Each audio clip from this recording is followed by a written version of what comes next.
An artist is supposed to toil in secrecy, keeping her ideas and her work under lock and key, waiting until she has a magnificent product to show for herself before she tries to connect with an audience.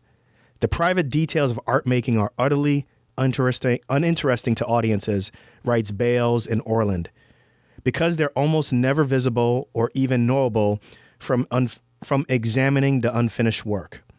This all made sense in a pre-digital age, when the only way an artist could connect with an audience was through a gallery show or write-up in some fancy art magazine.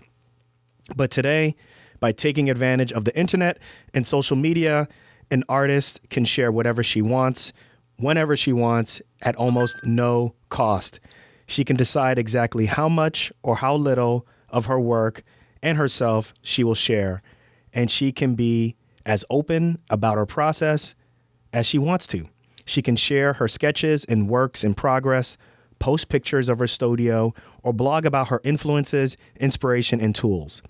By sharing her day-to-day process, the things she really cares about, she can form a unique bond with her audience. What's going on, everyone? This is Dr. Nii, host of Docs Outside the Box, and I'm joined by my co-host. With the co-most, remember? What happened? Go ahead. No, I want you to introduce me right, yo. I'm joined by my co-host. Oh, so you really just gonna leave out with the co-most? Come on, let's go. It's joined by the co-host with the co-most.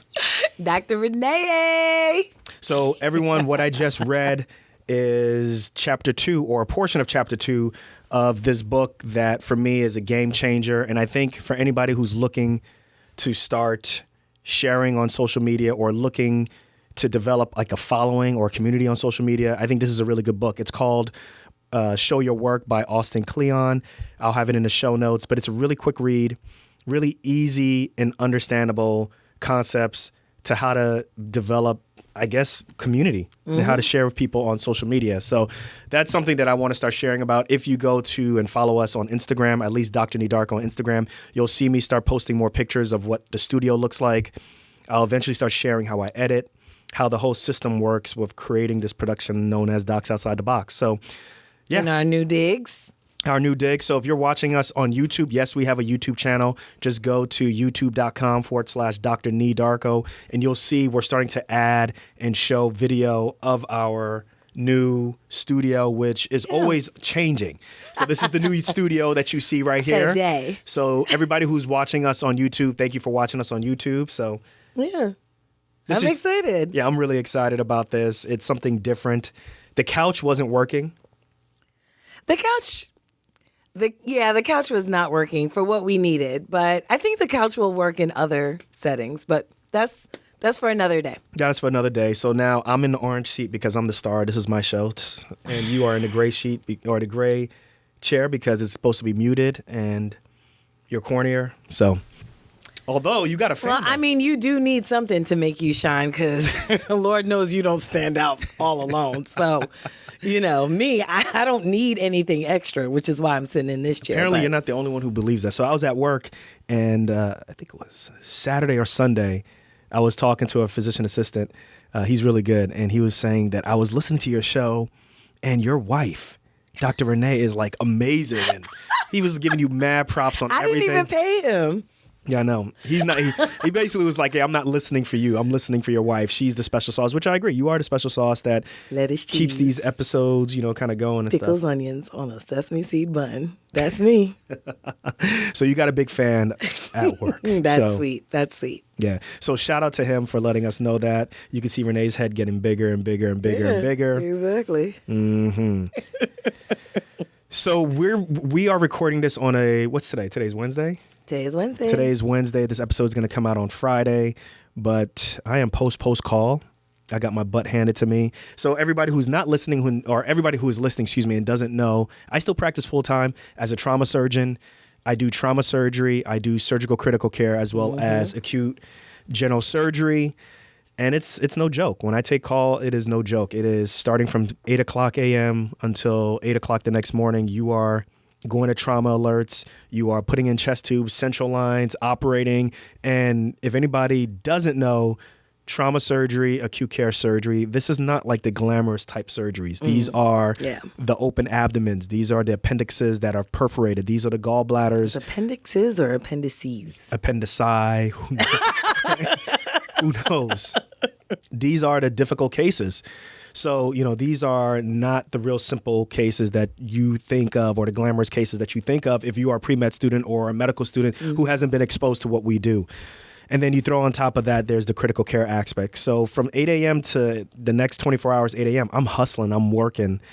So I finished on Monday morning, and then my checkout time was at 11 o'clock Monday morning after I do sign out. And then I got to drive almost 2 hours to come home. And that's, to me, is the most frustrating part, I think, is you're working really hard, you're busting your butt, and then there's that long drive home. Right. And when is the time for you to recover? Right. And I think what I struggle with is, okay, I finished, I'm dead tired. Do I stay home or do I stay in the hotel and try to get an extra late checkout and sleep a little bit? Which they'll only give you till about noon. Right. They'll only give you till noon. Yeah. Or do I drive home tired and then the kids are waiting for me and you never catch up? Yep. Now, if you're a resident and you're going through this, you know the struggle also. If you're a medical student, this is universal. What do you do on that post-call day? How do you recover? So I think you have a different perspective that works for you. Right. Right. So why don't you talk about that? Well, for me, I have decided that I am no longer doing 24-hour call in-house. And the reason that I decided not to do that anymore is because exactly what you just mentioned, that that recovery day for me is a wasted day. Like I lose that day. So whenever I'm in-house, I know, okay, well, this hospital must be very busy. And that's why they need somebody 24 hours in-house. And so for me, I'm just like, it's not worth it. I'm not going to lose an extra day. So what is 24-hour call becomes almost like a 48-hour loss. And I'm not going to do that anymore. So that's how I work. Now, if I am going to do in-house call, I only do 12-hour shifts. Right. And that's even with the hospital saying that we offer 24-hour call. Correct. So when they say, hey, we got this great opportunity or we'd like you to work, all of our doctors here work 24 hours. What do you say? Nope. Nope. I don't do 24-hour call in-house. I'm sorry. I just don't. I don't do that. So if that means that I have to pass up that particular gig, then I do. And you know me. So it's a take it or leave it type of it's situation. a take it or leave it kind of thing. And you know me, I know a lot of places go, oh, we have this opportunity. Like you just mentioned, oh, we have this opportunity. I'm like, that's an opportunity for you, not for me. An opportunity for me means it actually has to work for me. What you have is a job opening, which a job opening and a job opportunity are not the same thing. So let's get that straight first of all. See, I think that the way how you talk about that is a way that we're not trained in residency to interact with people. Yeah. Right? Which is, that sounds okay, but that doesn't work for me. So here's my counteroffer. Right. And right. I'm going to stick to my counteroffer. Right. That's essentially what I feel I have to do in order to keep my sanity. So yeah, no 24-hour call in-house for me. Yeah. And I think afterwards you're tired, at least for me. So I can't speak on everybody. For me, I'm tired. I lose the day afterwards, like I mentioned, right? So for me yesterday or on Monday, I tried to sleep in the office and I was so wired I couldn't sleep. And then I went to the hotel and I couldn't sleep because I knew I only had about 45 minutes to an hour before the housekeeper was going to knock on the door. Right. Right.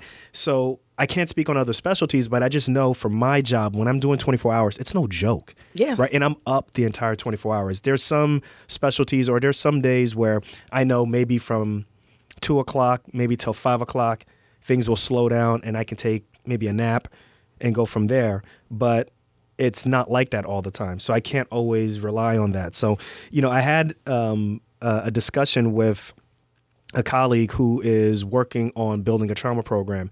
And one of the things that we were discussing is, should we switch to a 12-hour shift or should we switch to a 24-hour call? And I raised my hand and I said, actually, guys, I think we should do 12-hour shifts because one of the biggest things that people don't talk about is yes, you can do your 24 hours or you could do your 12 hours. It's up to you. For me, what I get concerned about is the decision fatigue also that occurs at work. What I mean by that is, if you're doing 24 hours, when it comes to 2 o'clock, 3 o'clock, 4 o'clock in the morning, if you get a gallbladder, an acute cholecystitis, or you get an appendix, how likely are you to pass that on to your partner when you know that they have to do 24 hours also? So that weighs into decision making that we don't account for. Yeah. So if you know that that person is going to be really tired and they haven't rounded yet in the morning, they haven't seen their own set of, or they haven't seen patients yet, throwing on top of that an operation is going to mess up with their day. So as a result, you just say, you know what I will do, I'll just do the case in the morning after I sign out. Yeah. Right. So if sign out is at 8 o'clock, you sign out and then you try to do the case at 8:30 or 9 o'clock, and then you don't end up leaving the hospital till 10 o'clock, 11 o'clock. Exactly. So now what turned out to be a 24-hour shift is now like a 29-hour shift or a 30-hour shift.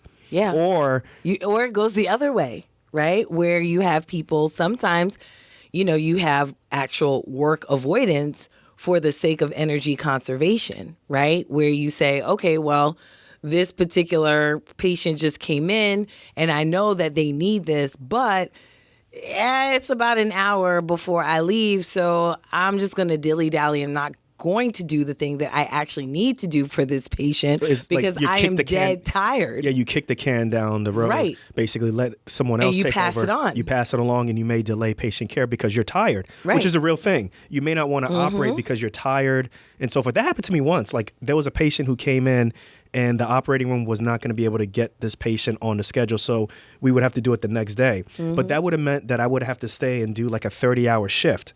And then the next day, my partner said, well, why didn't this patient go to the OR? I said, well, I would have been up for 30 hours doing this case. Yep. And what I'm concerned about is if I had called you to come in, you would have had a problem with that. Right. Right? But you're not thinking about that. And I think sometimes we as physicians or whatever, our colleagues don't consider that. They just think that we're robots until it's their turn to take call. And that's frustrating. Of course. Nobody themselves is a robot, right? But everybody else is. Yeah. So I think that's a real thing. So being tired post-call, losing that day, as well as, the issues with decision fatigue, I think that it's really important to, be really cognizant of what you can do and speak out about that and say, hey, listen, guys, like, I don't think 24 hours works for me. I'm cool. I can give you strength at 12 hours. I can do everything I can for the patient for 12 hours. But once you start getting into hour 18, 19, 20, 21. I remember my legs would be shaking at 4 a.m. in residency. My legs would literally be shaking. It's like, oh my gosh, we are on our like 5th C-section of the night. It was horrible. Yeah. I was talking to a chief resident at this hospital and letting her know, she's amazing. I was letting her know that it's really important when you go from chief year to fellowship that you start to understand how to make decisions and not incisions. That your first 5 years, your first 5 years were about how to make an incision. And now, these next year or 2 years are about how to make decisions. When to operate, when not to operate. But also at the same time, what I told her is don't accept what's given to you, whether it's a policy, whether it's a work environment, whether it's a salary. Like, learn to question and learn to say, yeah, this doesn't work for me. It's time to move on. Right. And I told her one of the smartest things that you can do is pay off your debt as quickly as possible, because what that does is it takes away the decision factor of finances when you're getting ready to say no to something or walk away from something. The ability to walk away from something is the strongest asset, the strongest weapon that you have in negotiations. So when I said to her, I was like, listen, if a hospital says that you have to do these type of shifts, or you find out there's a certain policy that you don't agree with, the ability for you to walk away and not have to worry about what am I going to do for finances, i.e. what am I going to do for my student loan payment, or what am I going to do if I have this huge expensive car payment or expensive house payment, if that's not in the decision-making process, you can basically say, look, guys, this doesn't work for me. That's it. Yeah.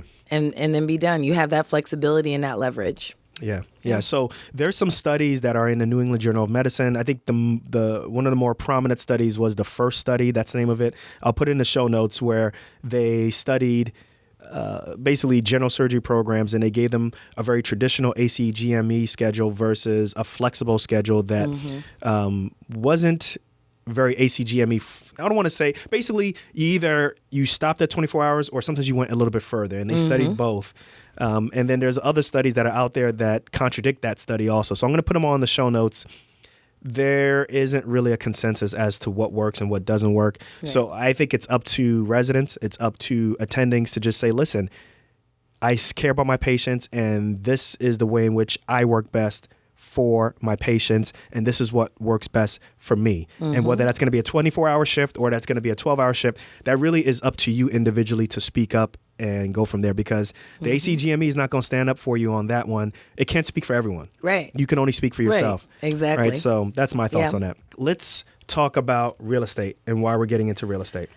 Yeah, let's talk about real estate. So we already have a 6-unit property in Pennsylvania, and episodes ago we talked about why we're getting into real estate, but let's kind of revisit that right now, why we are deciding to get into real estate and now expand on that. So do you want to start? I know it started off with you with Rich Dad, Poor Dad, and that kind of changed your whole mentality on money. Yeah, that definitely changed my mentality. It changed my mentality, not just on real estate, but just debt in general, and really, really understanding the power of getting your money to work for you over a long period of time, which essentially is investment, right? So whether that is investment in the stock market, right, or investment in properties, then that's, for me, I think why real estate, if you can hold on to something and know that it's going to be working for you over time, and potentially be even more lucrative as time goes on without you having to put like every single day work into it, then for me, that's actually a really good investment, because you're not trading time for dollars anymore, or you're trading very little time for dollars at that point. Yeah, I think for me, it boils down to when I went to the wedding and the previous episode where I talked about that concept of an expectation of wealth versus an expectation of success. And I think definitely for me, there was an expectation of success in my house. So for me, the thought process that I had was, well, I'll be a physician and this is the life that I want, and I'm going to make my money.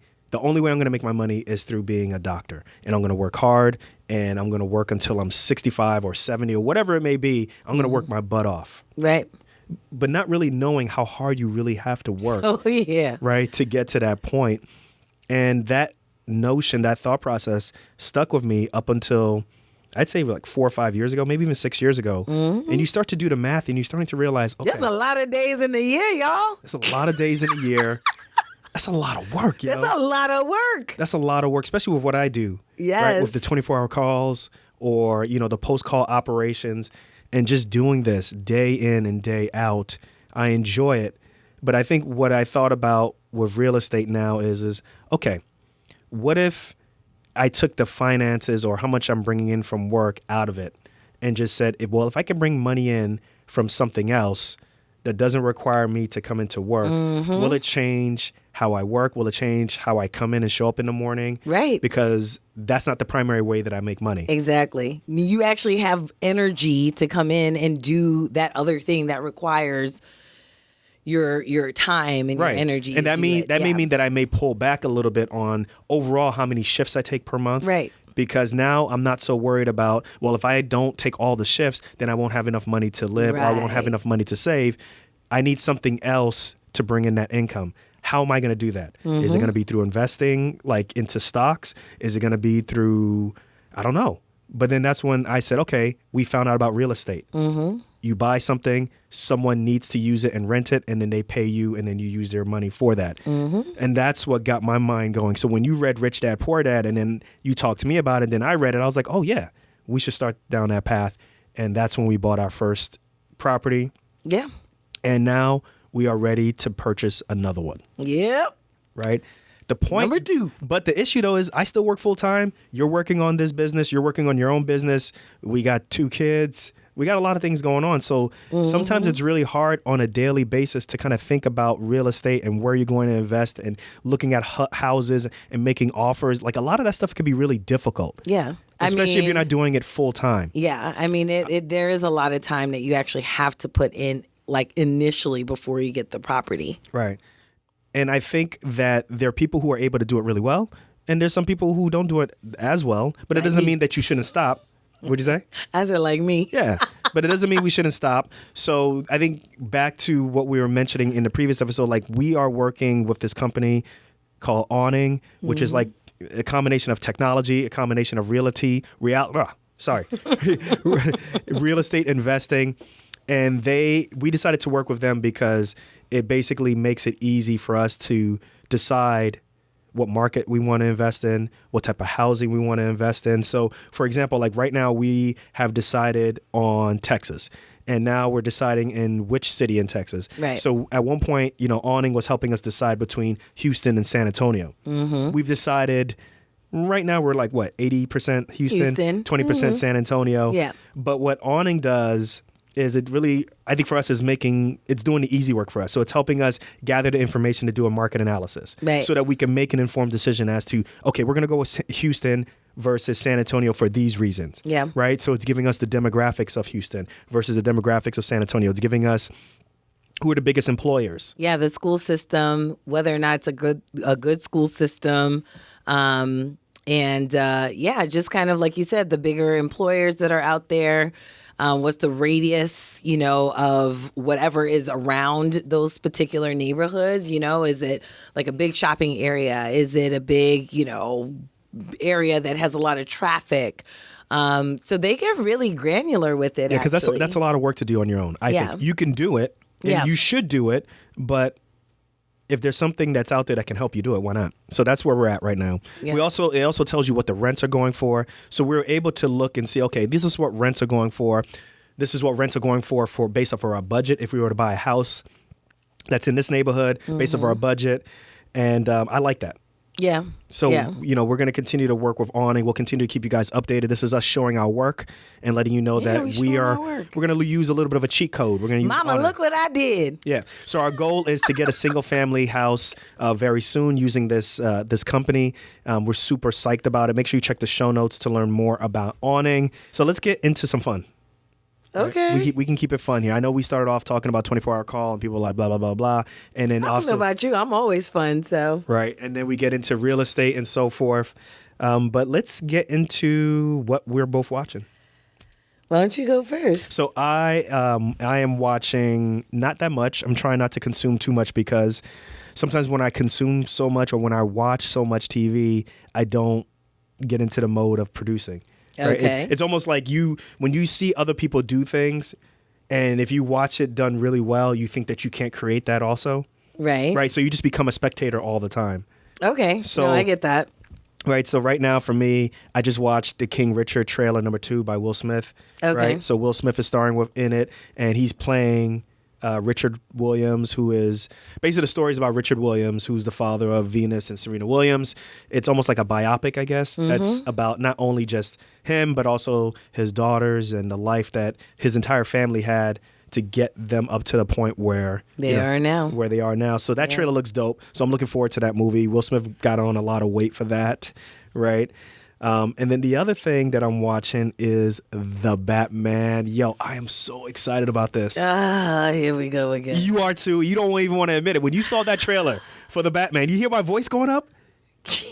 Damn. So the Batman. Are like 10 years old right now. Yeah, the Batman trailer looks awesome. I think you guys should all check it out. The link is in the show notes. You guys can all check all this stuff out. It's going to be in the show notes. What do you like about The Batman? It just looks grainy, gritty. It has that if Batman were real type of perspective, which is how I think DC Comics should be. Batman should be if life were real. Superman should be if Superman were real. All of these different things, I think DC Comics and the movies on DC side should be the whole notion of if this stuff was real. Whereas Marvel is kind of in this play world. And they own it and they double down on it and it works.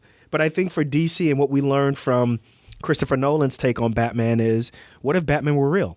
And what if you did this for, 3 movies? Like, yeah, your knees are going to be fucked up. Your elbows are going to be messed up. Remember at the last end, he's like, yo, your knees are jacked up. Batman's like, oh, yeah. He's wearing a knee brace. He's fighting knee replacement. He's fighting Bane in a beat with a knee with a knee brace. Don't forget about that, right? Orthos out there. Right? They should hire like an orthopedic surgeon for Batman. They should. He needs one. Right? They should show that Batman goes and he goes to the doctor to get his knees looked at, but then they tell him they don't take his insurance. That's what they should do. He doesn't. If they really want to make it real. Batman doesn't have insurance. He pays by cash. Okay. Right? But I saw it. It looks like It has a combination for me of like that 1970s movies feel, like Taxi Driver, and it definitely looks like The Joker that came out a couple of years ago with Joaquin Phoenix. Yeah. Just that really gritty, I hate to say like violent type of look on things. You know, the train scene is just, it's ridiculous. So I'm excited about that. And then when I was in Cali for the wedding, I started watching the Squid Games. Yeah, I've heard about the Squid Games, and I Dope. see people's TikToks and Dope. reels on the Squid Games, but I have not myself watched it. I guess. Squid Games is good. It's a good show. It's an interesting take on, you know, just being poor and what we would do, or what society would do, or what certain aspects of society would do to take advantage of people who don't have money. And what would you do if you don't have money? It's a really interesting take. And they did a really good job. Okay, I guess I have to start watching it. Yeah, we need to watch it. The only thing that I see on social media about the Squid Games is like people are supposed to stay still, but then their jam comes on and they're like, "Oh yeah," and then they start moving and they get shot. Yeah. So that's all I know about the Squid Games. RDC World, they did a video on it. You know me, I love RDC World. Yes. We'll put that link in the show notes. It's great. And then the other thing that I'm watching, you know me, the Lakers are not as good as I thought they were going to be. Yeah. But I think it's going to take them a little bit longer to put it together. But if anybody knows, I'm not a Lakers fan. I'm a LeBron James fan. So I just put it out there. But I really, if LeBron wins, obviously the Lakers win. But Russell Westbrook, man. What's going on with him? He's not meshing the way how I thought he was going to mesh. Really? Carmelo Anthony they all look old, except for, they all look old, basically.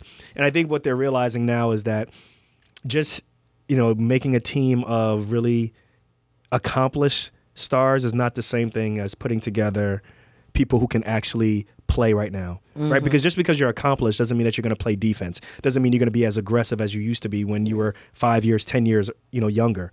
So I think that's what they're struggling with right now is what's the proper lineup. And LeBron didn't play last night, but they still won it out. But I think they got some issues that they got to figure out is how they're going to make this work. Yeah, maybe those Nets will come back and. They're not too bad. Kevin Harden or James Harden, he's not playing too good, but they'll be all right. The East is weaker than the West, but they'll be okay. Yeah. But let's jump into what you're watching. Oh my God. Yo. Elliot Stabler is back with a vengeance. Law and Order, organized crime, baby. Let me tell you, you don't know what you're missing. I'm serious. You don't know what you're missing. This show is unlike any Law and Order out there. And they don't even have the gang gang on there. Like they have it once in the beginning and that's it. You know, it's done like 24. Guys, you should see how excited she is. I am very excited. They can see on YouTube. So let me tell you, it's done like 24 and you loved 24. Yeah, 24 was an amazing show. Kiefer. It was an amazing show. Yeah, basically. But it's done like 24. To be honest with you, I just feel like I don't understand why they don't have Elliot and what's her name? No. Get together. No. Let me tell you, it's good like this. It's good like this. Is there sexual tension? No. And you know who else is on it? Bobby. Oh, from The Practice? Oh my God, both of them are on there. Bobby and Bobby. Both of them? The brothers on it? Yeah. He's on there too. He was on there in the first season, but they don't play Bobby and Bobby. I don't remember their names. But that's what I'm calling them. But they're on there. And when let me tell you, when the camera turned on these two, I was like, I was screaming. It was so good. So good. But organized crime, it's great. It's a great spin. You talking about Steve Harris? Steve Harris, yes. Which was a great show. I don't know why they canceled that show. The Practice, y'all, back on ABC on Sunday. Was it Sundays or Tuesdays, I think? Yeah, sometime Amazing during show. the week, I think. Yeah. But yeah, no, it was really good. They're not in the second season, but this second season is just amazing. It's just absolutely amazing. They're just doing such a great job. But the next thing that I'm watching, what are you shaking your head for? I'm not really interested in that. So. You have not even seen it. I'm telling you, it is unlike any Law and Order you've ever seen. Was it like Game of Thrones and all that? No. Like, I'm telling you. And by the way, everyone, Game of Thrones, I thought it was whack. So I don't care what y'all think. It was great up until the sixth season. But anyway, we're not talking about Game of Thrones. So The next thing that I'm watching actually is Ordinary Joe, which you actually like. That's a good show. Yes, Ordinary Joe. So tell people about it. Yeah, Ordinary Joe, for those of you who have not seen it, is the question of what if, right? So I think we all have that question of what if, what if I had gone down this path? What if I had gone to this school, right? You and I have even talked about that. Like, what if you went to school, med school in Jersey, right? Yeah, if I went to med school in Jersey, or, as everybody knows, if you don't know, I didn't get into med school. Yeah. I applied to med school twice. So what would happen if I've gotten to medical school 2 years earlier? Would we still be together? Would we have known each other? Right. Would we have run in the same circles? Yeah. That type of, the show is about that. Like, what would happen if if you make decisions? Right. Would it change the overall way in which you interact with your friends, your family, or even, what your profession would be in life? Right. Exactly. And it's just great because what I love about the show is he has 3 decisions. Joe has 3 decisions to make. And so they show you what happens if he makes each one of those decisions. And it just goes to show you. So one decision is if he follows his family and goes into becoming a police officer. The next decision is if he follows his dreams and wants to become a singer. Right. And then the next decision is he squashes all that. He decides he doesn't want to be a police officer. He doesn't want to be a singer. He just wants to be an ordinary Joe, and he becomes, he goes into healthcare. Right. Well, he goes with his college girlfriend. Well, his college jump off. It wasn't really his girlfriend. They were on and off. Right. His jump off. Anyway, they were on and off. But whatever. Either way, he was singing outside her window. So, I mean, usually a jump off, you ain't singing outside nobody's window. I mean, come on now. Really? Would you have sung outside of your jump off's window? No. Exactly. So his college girlfriend, on and off girlfriend.